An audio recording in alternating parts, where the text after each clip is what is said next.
cette semaine, exceptionnellement, c'est Jordan Musica qu'on retrouve, notre couteau suisse de la rédaction. Jordan, cette semaine, vous avez choisi, avec Gérald, de parler d'un bien commun, la Terre avec un T majuscule, notre planète, la Terre qui désigne aussi cette matière sur laquelle nous vivons, où que nous soyons dans le monde. Oui, parce que pour ce premier numéro, on voulait mettre en avant la Terre, parce que en fait la Terre, c'est la vie, parce que sans terre, il n'y a rien. Toute la biodiversité, c'est grâce à elle. Elle régule le climat. Elle est primordiale pour notre alimentation, notre agriculture, etc. Et du coup, aussi, économiquement, elle fait vivre nos campagnes. En ville, la terre, elle sert à rafraîchir, notamment à Lyon. Ça se passe beaucoup. On entend beaucoup les écologistes dire qu'il faut rafraîchir la ville. Voilà, ils disent tout le temps cela. Ils n'ont que ce mot-là à la bouche. On l'a vu d'ailleurs en début de semaine dans les écoles qui végétalisent de plus en plus. Oui, c'est ça. Avec Fanny, qui était dans une école de Villeurbanne. C'est ça. Là, les petits élèves ont donc pu faire leur rentrée. Ils ont pu découvrir ces cours végétalisés. Donc, pour rafraîchir la ville, tout cela, c'est grâce à la terre, parce que dedans, on y plante des arbres, des plantes, etc. Plein de choses. La terre, mais on sait tous ce que c'est. Mais en même temps, on ne sait pas ce que c'est. Parce qu'il n'y a pas une terre, mais il y a des terres. Parce que la terre, regardez, vous voyez. Oh, vous avez pris un peu de terre. Voilà, comme ça on le montre bien pour les téléspectateurs. La terre, c'est composé de plein de choses. Il faudra nettoyer le plateau après, hein, Jordan. Bon, ça je demanderai à quelqu'un d'autre. La terre, c'est composé, et là on va retourner sur les cours de SVT, c'est composé de 4 composants. Alors tout d'abord, de la matière minérale. C'est du sable, du limon, de l'argile, et c'est ce qui donne un peu après la proportion du sol. Par exemple, quand on dit qu'on a un sol sableux. Ensuite, il y a de l'eau qui dissout les nutriments, les minéraux pour les rendre ensuite accessibles aux racines. Ces racines, ensuite, elles ont besoin de quoi? Eh bien, d'air. C'est crucial pour qu'elles puissent respirer. Et enfin, ensuite, il y a des matières organiques. Ce sont les résidus de la vie animale et végétale, les feuilles mortes, les cadavres d'insectes, tout ça qui sont en cours de décomposition. Tout ça, ça va nourrir justement cette terre. Le sol, c'est un équilibre qui est dynamique. Alors, maintenant, le cours d'SVT, c'est terminé. Moi, j'en ai plein les mains avec cette terre. C'est tout. Je ne vais pas m'éterniser, c'est pas le but de parler de ça toute la journée. Maintenant, vous savez qu'il y a plusieurs terres, mais il y a un problème à Lyon et aussi ailleurs. C'est que dans bien des villes en France, il y a un problème justement avec cette terre. Lyon est engagé dans un programme de végétalisation, un programme dynamique. Mais le problème, c'est qu'on enlève du goudron et on plante. Mais alors, c'est là où est le problème, c'est que planter un arbre dans un sol qui a été longtemps couvert de goudron, et en théorie, ça peut sembler simple, mais en pratique, c'est bien plus compliqué parce que ça ne marche pas comme ça. Et c'est ça ce qui est très intéressant en potassant justement cette chronique. C'est que j'ai découvert qu'il faut aussi laisser respirer cette terre. Il faut décrouter tout ça, c'est le terme qu'on emploie, comme on dit.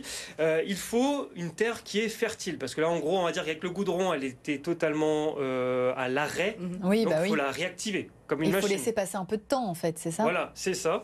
Il faut enclencher la machine. Alors, jusqu'à présent, à Lyon, cette terre riche, fertile, provenait de l'extérieur de la ville. On allait la chercher, par exemple, dans une forêt. Dans le même temps, de l'autre côté, les terres excavées, c'est-à-dire les gravats, tout ce qu'on a cassé, le goudron, par exemple, ce qu'on a détruit, était là envoyé aussi à l'extérieur, dans des carrières. En fait. Oui, très loin. Donc, tout ça, pour le bilan carbone, niveau camion, parce que c'est fait par un camion. C'est pas top. Ouais, c'est pas top, voilà. Donc, pour pallier ce problème, il y en a eu certains qui ont eu de grandes idées, des solutions. 9 entreprises qui d'habitude sont concurrentes, eh bien elles ont décidé de créer un bureau d'études ensemble. Ça s'appelle Terre Fertile, terre au pluriel, fertile au pluriel. Ça a maintenant 6 ans, ça a été créé en 2019. C'est composé d'experts qui sont spécialisés dans la valorisation des terres urbaines, dans l'agronomie et dans l'économie circulaire. Et du coup, qu'est-ce que ça a changé? À quoi ça sert? Eh bien en fait, Fanny, l'idée c'est de conserver ces terres excavées. La terre donc on a enlevé, mais dans Lyon, de réduire justement la distance. Jordan, je vous coupe, je salue quand même le jeu de mots d'Ilan, rien ne se terre, tout se transforme, le petit bandeau. J'adore, bravo Jordan. Et là, bravo c'est une mobilisation de toute la rédaction pour que vous puissiez comprendre au mieux.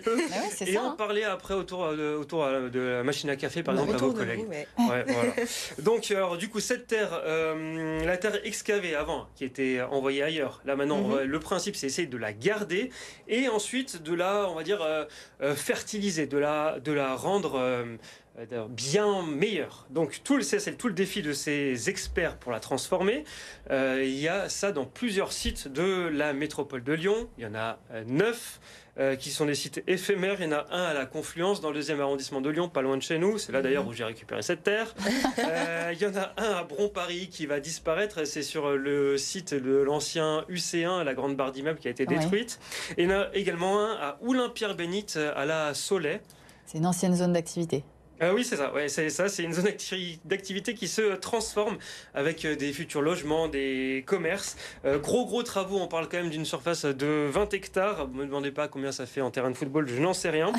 Donc ça fait beaucoup de gravats et beaucoup de terre fertile à introduire. Comment tout cela, ça fonctionne? Écoutez, Pierre Georges, c'est justement le directeur du bureau d'études de terre fertile. Écoutez. Sont accueillis sur des plateformes comme celle où on se trouve actuellement, des terres qu'on va aller sélectionner sur des chantiers de terrassement sur l'aire de la région lyonnaise, donc c'est-à-dire des chantiers qui vont évacuer des quantités de terre importantes. On va aller identifier si ces terres sont intéressantes d'un point de vue sanitaire et d'un point de vue agronomique, et on va les orienter vers un site comme ici. Ensuite, l'objectif, ça va être de redonner de la vie dans ces sols. Donc on va travailler avec des amendements organiques, comme des composts, des fumiers, qui vont être finalement incorporés avec ces terres. Puis après, on va mettre en place des couverts végétaux, comme si on mettait finalement une pépinière de terre en place. Et on va laisser le temps faire, finalement, on va laisser les couverts végétaux se développer dans ces terres. Et puis petit à petit, observer comment la vie du sol se réinstalle dans ces nouveaux merlons de terre, afin de voir comment les racines se développent, comment les insectes s'y installent et comment se dégrade finalement la matière organique. Jordan, est-ce que ça marche ? Eh bien alors, il y a eu des prélèvements sur une terre vierge qui était présente là depuis 1 an. Et figurez-vous, alors que là, il y a eu un couvert végétal qui s'est formé comme un tapis de verdure. On est très poète sur BFM Lyon. Ensuite, toutes ces petites mains, tous ces experts ont disséminé des matières organiques dans le sol pour le nourrir avec du compost. C'est ce qu'on appelle dans le jargon du paillage. Et écoutez ce que répond à cela le directeur du bureau d'études des terres fertiles. On le retrouve, regardez, il nous explique. Alors là, devant nous, on a simplement les 20-25 premiers centimètres que j'ai été prélevé sur un stock qui est derrière nous. C'était de voir un peu ce qu'il y avait en surface par rapport au paillage et puis aussi de voir un peu le degré d'humidité, comment les racines se développent. Tous ces petits indicateurs qui vont nous permettre aussi de dire quel est l'état global du sol d'un point de vue physique et d'un point de vue un peu état biologique. Tout ça ensuite se complète par des analyses de laboratoire qu'on envoie dans des laboratoires agréés qui font des analyses agronomiques, qui nous permettent de dire finalement ce qu'il y a en termes de nutrition pour les plantes, ce qui manquerait éventuellement avant de réemployer ces terres dans des chantiers d'espaces verts. Donc voilà, là on a bien compris le procédé. Le système a des limites, tout de même des limites d'espace et pouvoir stocker bien sûr toute cette terre. C'est facile quand il y a 20 hectares, mais ensuite sur des zones plus petites, eh bien là c'est compliqué. Alors là il faudra stocker un peu plus loin à 10 ou 20 km. Voilà. Ces terres, Jordan, elles ont déjà été utilisées à Lyon ou ailleurs? Oui, alors concrètement, il y en a plusieurs sites qui expérimentent tout cela. Par exemple, vous avez sur l'avenue Garibaldi qui est en travaux à Lyon. C'est dans le 3e, 6e et 7e arrondissement de Lyon. Tous les espaces verts sont alimentés grâce à cette terre fertile, made in métropole de Lyon du coup. Et on peut aussi parler de la rue du Capitaine Cluzan, ça c'est dans le 7e arrondissement, ou encore de la ZEC de Mermoz, cette fois-ci c'est dans le 8e arrondissement. Cette mise en terre qui est surveillée, analysée à différents temps, différents moments, c'est 3 mois, 6 mois, 1 an et 2 ans après.